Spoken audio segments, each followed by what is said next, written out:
Halo semuanya, selamat datang dan berjumpa kembali di channel FR Movie. Bagaimana kabarnya? Semoga sehat selalu dan baik-baik saja. Di video kali ini, Mimin akan merangkum alur cerita dari sebuah film yang berjudul Now Here yang rilis di tahun 2023. Film ini menceritakan perjuangan seorang ibu hamil yang harus bertahan hidup di tengah laut dan terjebak dalam kontainer selama 26 hari. Bagaimana kisah selengkapnya? Tanpa berlama-lama lagi, kita akan masuk ke alur ceritanya.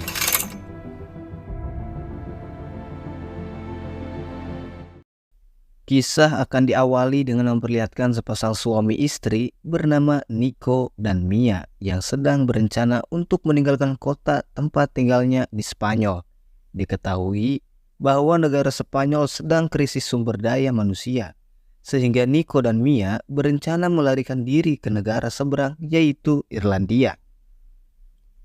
Dikarenakan Nico tidak mempunyai uang lagi untuk membayar biaya masuk menempuh perjalanan, Nico dan Mia pun terpaksa memberikan cincin kawin mereka ke penjaga dermaga. Kemudian, Nico dan Mia berhasil masuk ke sebuah truk kontainer bertuliskan Now Here yang akan membawa mereka. ¿Estás bien? Di dalam kontainer tersebut, ternyata banyak orang-orang lain yang juga berencana untuk kabur. Mia terlihat sangat cemas dan khawatir atas keselamatan mereka. Namun Nico sang suami pun meyakinkan Mia bahwa mereka berdua akan baik-baik saja. Nico juga berkata jika ia sudah menemui calon anak kedua mereka dalam kandungan Mia dengan nama Noah. Mia merasa sedih karena mereka sebelumnya sudah kehilangan anak pertama mereka yang dibunuh oleh para tentara rezim yang biadab. Di tengah mengobrol tersebut, tiba-tiba kontainer terhenti di suatu tempat karena terdengar suara keributan dari luar. Kemudian, Nico bergegas memeriksanya, dan ternyata terdapat banyak orang-orang yang juga ingin ikut masuk ke dalam kontainer tersebut. Akibat kerusuhan itulah si penjaga dermaga menyuruh orang-orang untuk dibagi menjadi dua bagian di kontainer lainnya. Dan sangat disayangkan, Mia dan Nico harus terpisah secara paksa. ¡Venga, baja! No. Yo estaba dentro.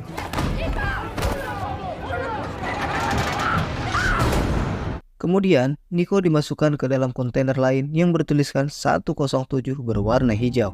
Mia yang panik karena tidak mau terpisah dengan Nico langsung menghubungi Nico. Nico menyuruh Mia untuk menjaga dirinya baik-baik dan jangan percaya kepada siapapun. Jika mereka sampai di tempat yang berbeda, maka Nico berjanji akan melarikan diri dan menyusul Mia segera. Mia pun mengiyakannya dan menutup teleponnya. Kemudian kita akan diperlihatkan dengan kekejaman para tentara rezim yang membantai dan membunuh masyarakat, mulai dari orang tua, anak kecil, hingga ibu hamil. Mia yang melihat itu pun menangis dan ketakutan. Kemudian kontainer yang ditumpangi Mia tiba-tiba terhenti kembali, dan ternyata mereka tiba di dermaga tempat tentara rezim memeriksa barang-barang muatan. Salah satu wanita yang ada di sana memerintahkan semua orang untuk bersembunyi di sekat belakang. Si bapak sopir pun keringat dingin ketika tentara rezim tersebut memaksa untuk memeriksa. Namun ternyata semua orang yang ada di dalam berhasil bersembunyi sebelum pintu kontainer itu dibuka. Babatok rezim Bobby atau botak biadab ini langsung memeriksanya. Oh, hace falta. Apenas. Meskipun semua orang sudah bersembunyi di belakang, si Bobby pun berhasil menemukan mereka. Si Bobby memaksa semua orang untuk keluar, dan jika tidak, dia tidak akan segan-segan membunuh mereka semua. Dan salah satu wanita kemudian membuka pintu persembunyian tersebut. Untungnya, Mia berhasil bersembunyi di atas peti. Lalu kemudian, inilah yang terjadi.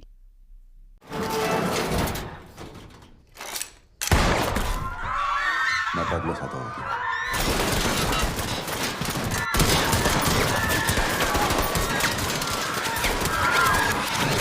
Ya, semua orang pun dibunuh dengan keji. Bahkan ketika tersisa anak kecil yang masih hidup, si Bobby juga menembak anak tersebut. Setelah semua mayat dibersihkan, tersisa Mia seorang diri di sana yang hanya bisa menangis dan tidak tahu harus berbuat apa. Singkat cerita, kontainer Lauhir yang Mia tumpangi diangkat ke sebuah perahu yang akan dibawa menyeberang lautan. Di dalam kontainer, Mia berusaha menghubungi Nico namun tidak mendapatkan jawaban. Mia pasrah dan tertidur dengan sisa-sisa peralatan seadanya yang ada di sana. Tiba di malam hari, kontainer Mia bergerak begitu hebat. Dan betapa kagetnya Mia ketika mengetahui bahwa kontainernya sudah dibawa terjun ke lautan bebas. Mia berusaha meminta tolong kepada para kru kapal yang ada di luar sana. Namun, tidak ada satu orang pun yang mendengarnya dan mengira bahwa kontainer Lauhir tidak ada orang di dalamnya. Dikarenakan badai yang sangat dahsyat dan ombak yang begitu besar, kapal itu pun hilang keseimbangan. Sehingga membuat Mia beserta kontainer lainnya terjatuh ke lautan.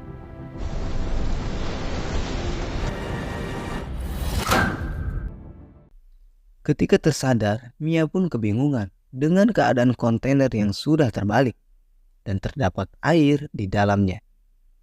Ternyata kontainer Lauhir terombang-ambing dan mengapung di tengah lautan lepas. Mia yang masih belum percaya langsung panik dan ketakutan. Mia mencoba menghubungi Nico kembali, namun sayang layar handphone Mia sudah retak. Mia mencoba menghubungi Nico dengan handphone temuannya yang ada di sana. Namun masih gagal karena handphone tersebut terkunci password. Mia yang sudah tidak tahu harus bagaimana lagi memegang perutnya yang sudah memasuki bulan kelahiran. Mia bergegas mencari peralatan seadanya yang bisa digunakan untuk menahan genangan air yang masuk ke dalam kontainer dengan cara menambalnya. Setelah menambal lubang-lubang tersebut, tiba-tiba Mia mendengar suara orang-orang yang histeris teriak meminta tolong. Dan betapa terkejutnya Mia, ternyata suara tersebut berasal dari kontainer 107 berwarna hijau yang ditumpangi Nico. Mia berusaha memanggil namun percuma, semuanya sia-sia. Kontainer tersebut pun tenggelam ke dasar lautan. Mia yang sudah berputus asa pun nekat membunuh dirinya dengan pisau yang ada di sana. Namun tiba-tiba bayi di dalam kandungannya kembali bergerak. Sehingga hal itu pun membuat Mia kembali sadar bahwa ia harus bisa bertahan hidup demi keselamatan bayinya. Mia yang sedang kelelahan pun memilih kembali tidur, namun ketika baru saja tertidur, tiba-tiba ada sesuatu hal yang terjadi.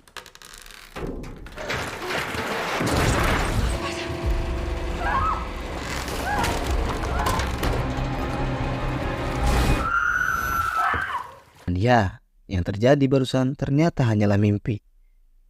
Mia kemudian bergegas memotong tali peti yang berada di atasnya, kemudian membukanya. Dan ternyata di dalamnya hanyalah sebuah Tupperware. Namun di sisi lain, Mia justru menemukan sebuah ide, yaitu akan menggunakan karet dari tutup Tupperware tersebut untuk menambal lubang-lubang kontainer yang bocor. Mia juga menemukan alat-alat lainnya seperti selang dan lain-lain, sehingga itu dapat membantunya untuk meminimalisir kontainer itu tenggelam. Mia mulai menerima dan berpikir di dalam kontainer tersebut, dari mengukur batas air maksimal sampai menghitung hari, supaya Mia tahu seberapa lama dia akan bisa bertahan hidup di sana. Kemudian, tiba-tiba handphone pun berdering dan ternyata itu adalah Nico yang masih hidup.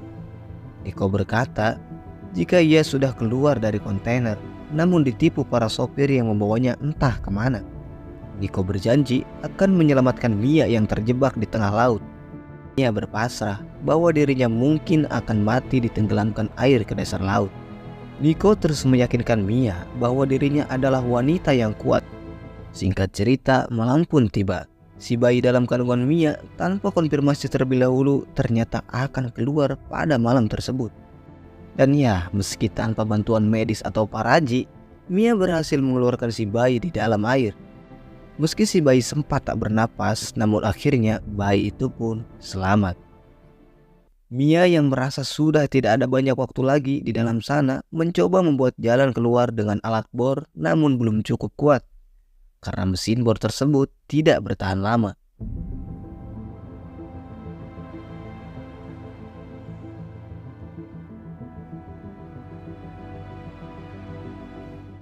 Setelah si bayi tertidur, Mia merasakan lapar yang luar biasa. Sementara sudah tidak ada lagi makanan yang tersisa di sana. Sehingga Mia dengan terpaksa harus memakan ari-ari bayinya. Ketika sedang makan, tiba-tiba ada seekor paus yang menabrak kontainernya. Sehingga si bayi kembali menangis. Untungnya Mia berhasil mengusir si paus tersebut. Memasuki hari yang kelima, Mia melanjutkan membuat pintu keluar dengan sebelah pisau. Dan hal itu pun gagal kembali. Mia yang sudah tidak berdaya, kehausan dan kelelahan terpaksa meminum tetesan air hujan, namun membuat dirinya terkapar dan mual. Hingga Mia benar-benar berada di titik pasrahnya. Di dalam bawah sadarnya, Mia dihampiri almarhumah anak pertamanya dan juga bayangan Niko, yang memberikan semangat kepada Mia untuk terus berjuang. Mia kembali tersadar dengan diguyur hujan lewat lubang yang ia buat. Mia bergegas menyiapkan botol dan wadah untuk meminum air hujan tersebut. Ketika Mia kembali mempunyai tenaga, Mia kemudian menemukan sebuah ide akan menarik sisa baja tersebut dengan tali peti. Dan ketika dicoba, ternyata cara itu berhasil.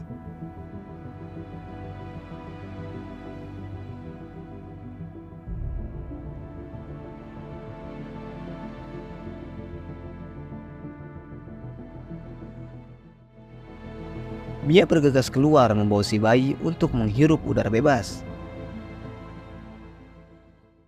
Ketika Mia sedang mengganti popok si bayi dan membuang si bayi ke permukaan laut, ternyata banyak ikan-ikan yang datang. Sehingga Mia langsung menyiapkan tombak moskopnya untuk menangkap ikan-ikan tersebut. Namun usaha Mia kembali gagal dan justru Mia mendapatkan luka robekan di pahanya ketika ia berusaha mengambil kaca untuk memberitahu pesawat yang ada di udara. Mia kemudian menjahit luka robeknya dengan alat medis seadanya. Dan keesokan harinya, Mia kembali menangkap ikan dengan metode yang berbeda, yaitu dengan membuat jaring yang terbuat dari kabel-kabel earphone, dan akhirnya berhasil menangkap satu ikan.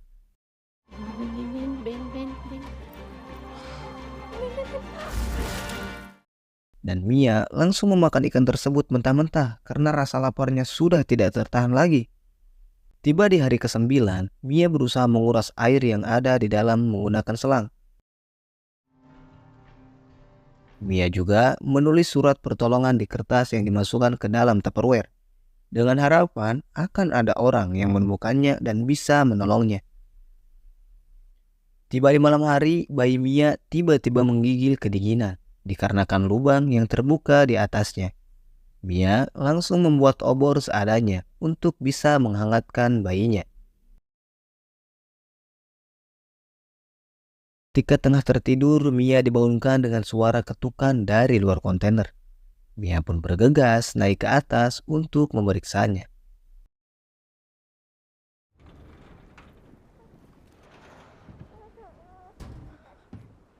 Ternyata hanya sebuah Tupperware. Kemudian Mia dikejutkan dengan telepon dari Niko. Mia pun senang, namun ternyata tujuan Niko hanya ingin memberitahu Mia bahwa Niko ingin memberikan pesan terakhir dan berpamitan kepada Mia dan bayinya.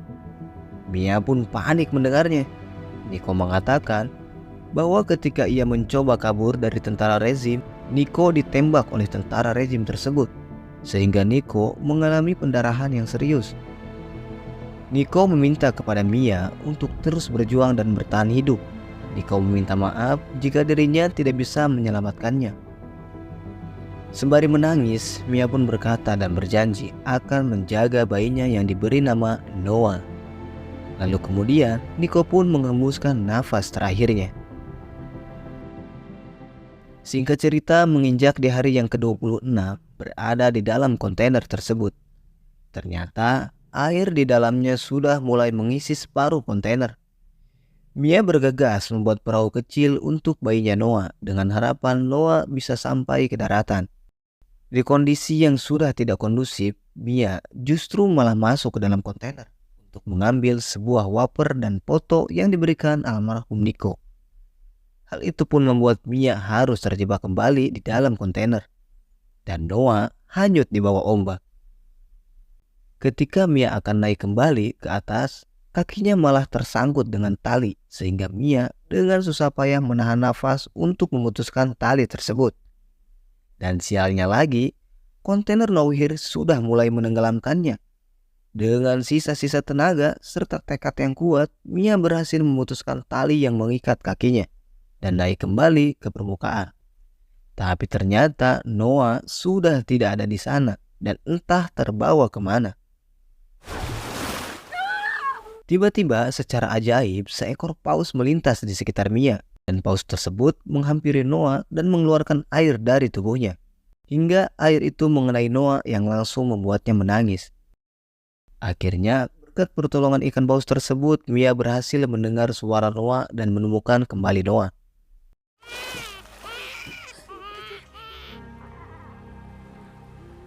Keesokan harinya, dengan kondisi tubuh Mia yang terombang-ambing di permukaan laut, membuat tubuhnya perlahan membeku karena kedinginan. Namun, tiba-tiba burung camar yang menandakan bahwa sudah dekat dengan daratan, mulai mengerumuni Noah dan Mia. Lalu kemudian, keluarga nelayan yang tidak sengaja lewat di sekitar Mia dan Noah dan langsung menghampirinya.